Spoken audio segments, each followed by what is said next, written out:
Welcome to Hollywood Healthcare, your trusted source for all the latest updates on celebrities and their personal journeys. Before watching the video, please hit that subscribe and like buttons. We would really appreciate that. Hi guys, this is Hollywood Healthcare, your most trusted source of information about celebrities and their health. Most of the time we're sharing stories about tragic death or terrible illnesses, but it's important to remember that not everyone meets their end in such a miserable manner.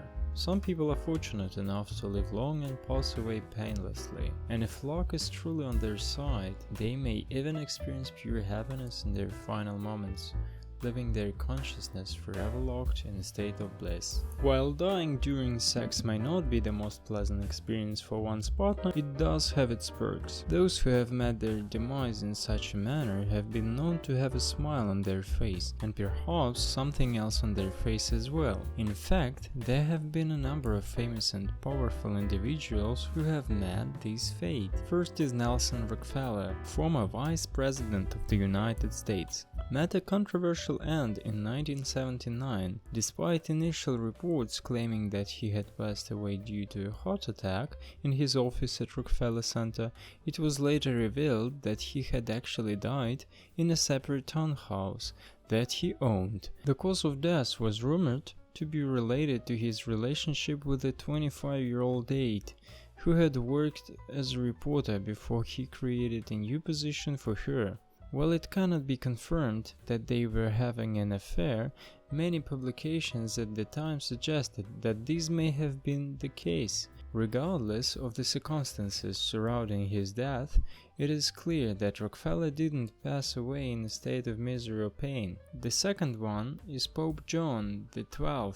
He was no stranger to scandals. During his time as the head of the Catholic Church, he was said to have engaged in sexual acts with multiple widows. To make matters worse, he was also known for singing psalms at odd hours, a grave offense in the eyes of the Church. In 1964, Pope John XII met his ultimate demise. Accounts of his death vary, with some claiming that he was killed by a jealous husband who caught him in the act, while others suggest that he may have died of apoplexy during sex. Whatever the cause, his scandalous behavior had already tarnished his legacy, and his death only added to the controversy surrounding his reign. Despite the accusations against him, Pope John was never formally charged with any wrongdoing, and his legacy remains a subject of debate among historians and theologians to this day. The third one is Sir Billy Snedden.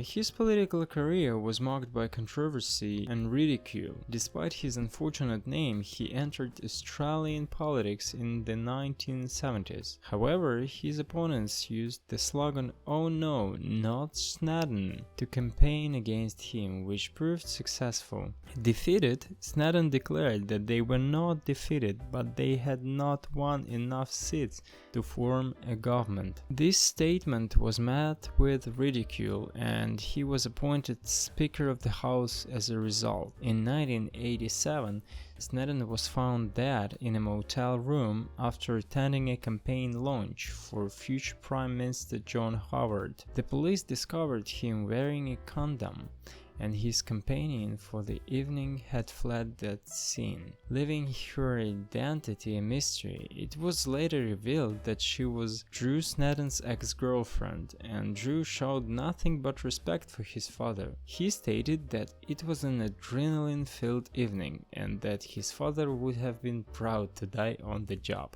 Sir Billy Snedden's legacy remains a subject of debate among historians and politicians, with some remembering him for his unfortunate name and others for his controversial political career. French President Felix IV. When a president of France dies, that's when you bring out the guillotine to punish whoever's responsible. That's what they did when an anarchist stabbed Sadi Carnot to death in 1894. And that's what they did when a Russian shot Paul Gorgulov less than 40 years later. Between the two, Felix IV died in office, both while holding office and while physically in his office. They did not guillotine the person who'd brought on his stroke, however, as it was his mistress Marguerite Steinheil. We don't know if they were really engaging in oral sex as some reported or another kind of equally French sex act. Initially, many people didn't know Steinheil had been with the president at all. This news only came out later, when she was involved with an even more spectacular mysterious death.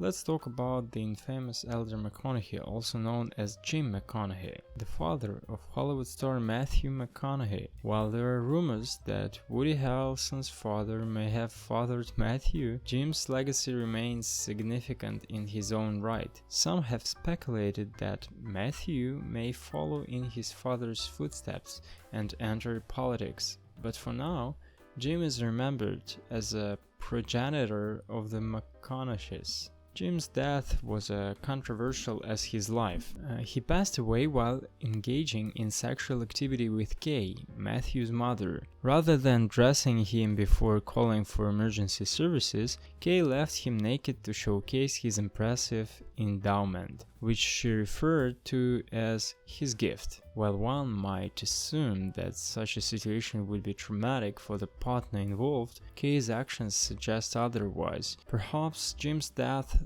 was seen as a job well done or a source of pride for his partner. Despite the scandals surrounding Jim's death, his legacy lives on through his famous son and the McConaughey family name. If you found this video interesting, be sure to like and subscribe to our channel for more intriguing celebrity news and updates. Stay tuned for our next video, and take care!